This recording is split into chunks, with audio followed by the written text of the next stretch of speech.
Hello my lovely painters. So today we're doing some watercolour skies as a 10-minute tip, and you're going to get to practice some of these. I'm doing a slightly different setup today with my filming. As you can see, I'm outside on my veranda and I have wallpaper on a mount board secured with tape, a little tilt on the board.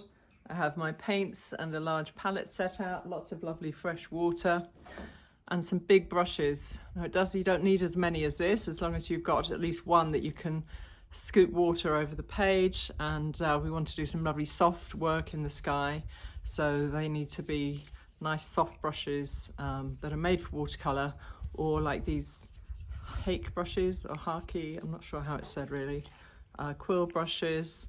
If you have one of these fan brushes, I've just been learning how to use these to get some different effects in a moody sky, or something this size. If you've not done a lot of watercolour skies before, I suggest you try and do about 5 or 6 in this practice session. You can cut your paper in half to make it so that you've got a smaller piece to work on if you've not done many, and that will help you to get that smooth overall look with a soft sky. So here we go.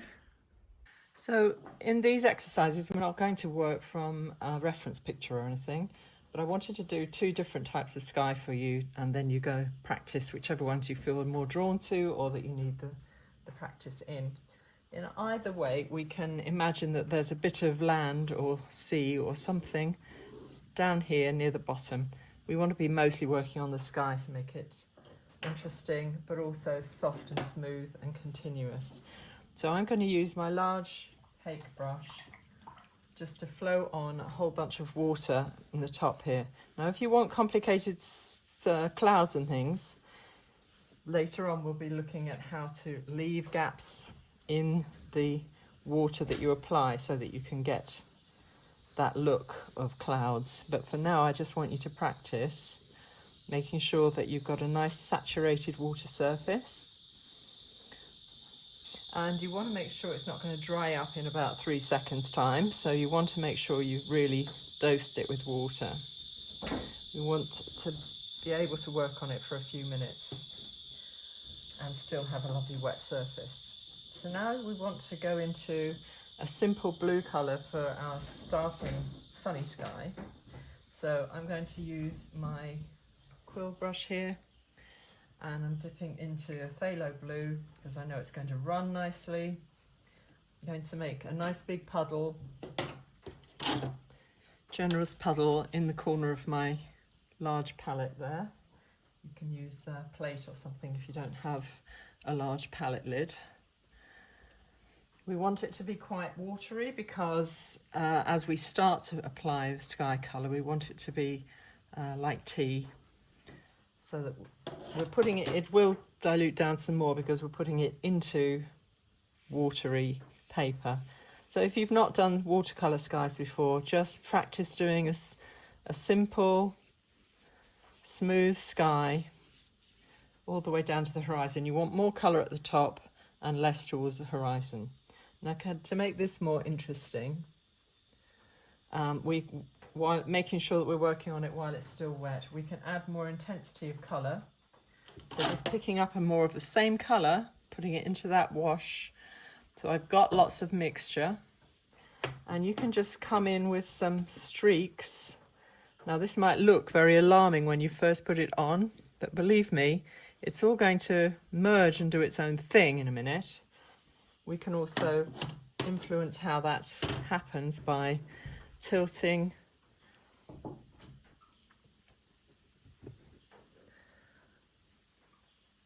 and influencing how the running happens. If I want to emphasize that look a bit more, I'm going to pick up some French ultramarine, so that's a slightly different type of colour and it's more granulating. Just mixing it into the corner there and flowing some of that into some of this streaky area.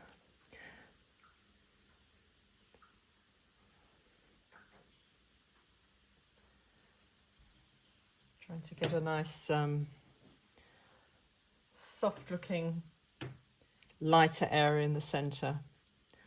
think we might need to messy it up a bit more. There we go. I can do that because it's still all very wet. If it was getting towards dry, I wouldn't be able to. Now, as we come down here, the colour's naturally using up. If it weren't, I would need to dab some off or pick up more water to make sure I've got a nice lighter section towards the horizon. And on top of that, just rinsing out the brush or taking a new brush. I'm going to take this one. I'm going to put something peachy towards the horizon. So either mix up a yellow and an orangey kind of colour, or use burnt sienna. This is a kind of apricot colour here. We want it to be stronger than, well, there's almost no colour in there. We want it to be stronger than the tea we used to start with. And remembering that it will probably fade, we're just going in and bringing it up, same streaking motion, to overlap with the blue that we had in there already. And you might find some really odd greenish colours emerging, but guess what? We actually do get those in the sky, we just don't notice them. So just making sure you don't have many dribbles down the side which will cause runbacks.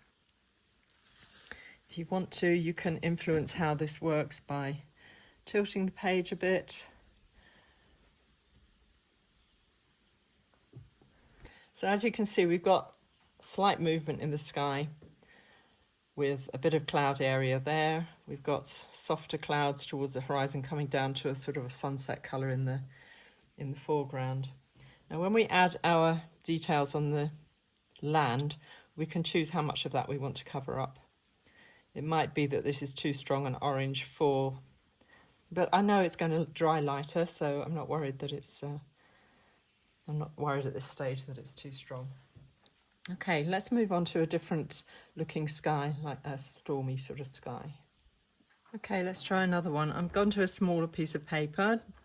I know that you may be thinking, oh, this is going to waste so much of my paper if I just spend all this paper practicing skies. Let me tell you, this is probably the best investment you've made in your paper, because practicing skies is so important.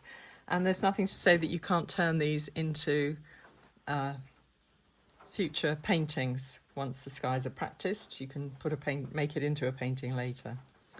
So we've done a sunny sky with a slightly sunsetty horizon. If you're new to watercolours, I would suggest you practice one that's just a blue sky with a light horizon.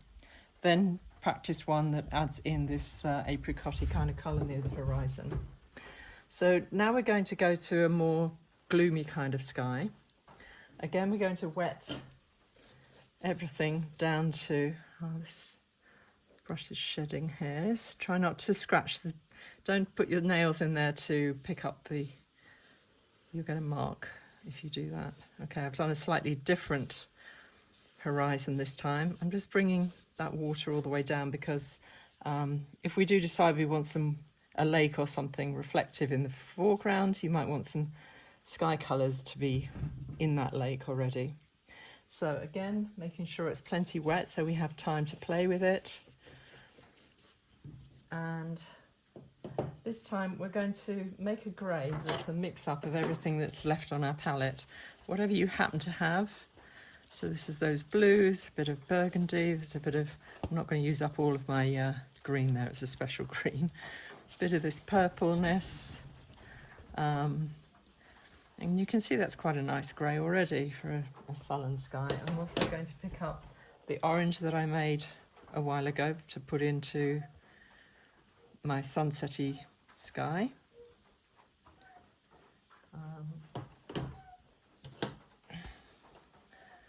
This kind of rich, messy grey. Here's some more. This has a little bit of indigo in it, I think, that was left over from something else. This is magic, this kind of mixture. And then we're going to flow that on.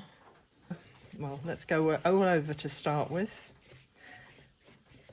We'll need bigger shapes and deeper colours towards the top, lighter towards the horizon. Remember I said we'll put a little bit in in case we want a reflection down there. So that's toned up with a nice neutral grey. Now we're going to add a few more. We need a deeper version of that colour. So just approximating the colours that you picked up to create that. Bit of indigo, bit of burnt sienna. French ultramarine and burnt sienna give you a lovely neutral dark that can give you almost a black, which is great. So here we have that mixture. We'd quite like it to separate on. So we're just now looking to see, you notice how the paper is cockling quite a bit. So it's very important that you do tape down your edges, even if unless you're working on like a sealed block. You'll find that doing skies like this, when you really wet the paper, you're going to get a lot more moving and stretching of the paper while it's wet. You can see that the cloud is running out of the sky, running down, and it looks like it's raining there. It's quite a nice effect. I'm going to leave an area of lighter there, and I'm going to put some dark over here. I don't want too much run collecting, so I'm just going to pick up that bit that's very soggy there. And going one step further, now this is where you can use either a fan brush or a flat brush to sort of texture in some even darker colour, mixing it up into this big area here with some burnt sienna or burnt umber. Don't want to mix it very thoroughly. I'd quite like it to have some different, some separation between the colours. And then we're just going to tap them in. Remember these big clouds towards the top. And as you get towards the horizon, there will be flatter clouds.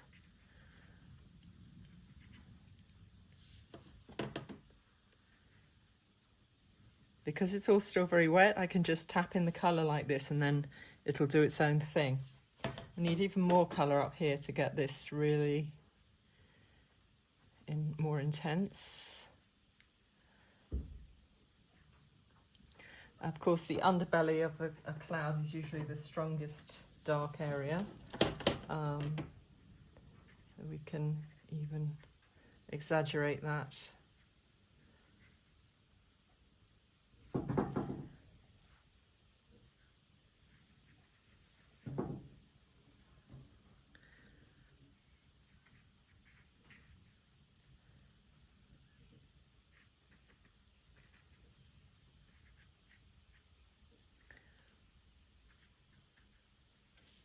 Let's connect that to the side. Can add some spatter if you think it'll help. Sometimes it does, sometimes it doesn't. Now what we don't want to do is to have the runs all happening in the valleys of this paper. So I'm going to mop up some of this down the bottom that's running so much and tilt it so that if we can get a slight look of rain coming down at an angle here. Tap it if you feel that helps. I'm just going to lift a little bit here. Which is on my landscape area, just because I don't want one big funnel of liquid coming down through there, and that might help it to stop to do that. But okay, I also want to just not have that quite so light up there, so I'll just tap in. Since it's still very wet, I can do that. Tapped in a bit more colour in that top corner. Camera's really picking up these valleys. They don't quite look as bad as they do in the camera. Let's see now. Picking up a bit of the lighter brown. I just want to streak that, add some more in there. Remembering, if you're adding colour, it must be a stronger colour than what you're adding it to. There's one more little trick that might help us get some nice details in that cloud. We want a colour that's opaque. So if you have a yellow ochre or a lavender or a burnt umber, those colours tend to have, or even a cerulean blue, although we don't want it to look blue, but you can mix that cerulean into a mixture that's going to give you a grey. That colour is going to have more chalk in it, and because of that it will stick in place. So you'll find if you put some more details on with that kind of a colour, that it will give you an intense spot that will stay put. So that's the idea. I do need it to be thicker.